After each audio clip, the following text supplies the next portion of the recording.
আসসালামু আলাইকুম। গুচ্ছ ভর্তি ২০২৬ নিয়ে যারা চিন্তায় আছো, কোন পজিশনে কোন বিশ্ববিদ্যালয় আসতে পারে অথবা কোন পজিশনে কোন বিশ্ববিদ্যালয়কে চয়েস লিস্টে রাখা রিয়েলিস্টিক হবে, আজকে আমরা তোমাদের জন্য কথা বলবো। তো চলো দেরি না করে আমরা আমাদের মেইন ডিসকাশনে চলে যাই।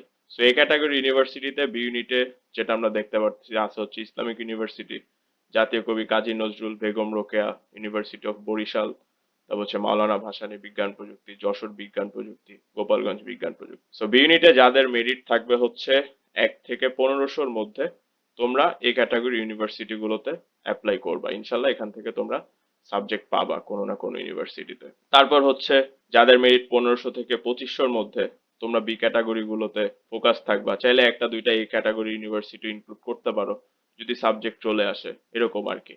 বাট তোমরা বি ক্যাটাগরি ইউনিভার্সিটি থেকে শিওরলি সাবজেক্ট পাবা। এরপর লাস্টলি যেটা আসতেছে সি ক্যাটাগরি, 2500 থেকে যাদের মেরিট 4000-এর মধ্যে থাকবে, তোমরা সি ক্যাটাগরিতে ফোকাস করবা। এখন এখানেও সেম কথা, 4000 পর্যন্ত নাও যাইতে পারে, আবার যাইতেও পারে। সো যেহেতু একটা চান্সেস থাকতেছে, এই জন্য আমরা অ্যাপ্লাই করে রাখবো।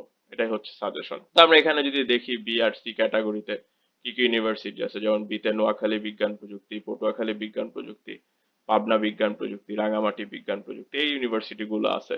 এখানে যে আমরা দেখতে পাচ্ছি সি ক্যাটাগরিতে নিউ ইউনিভার্সিটি আছে একটা, নওগাঁ ইউনিভার্সিটি,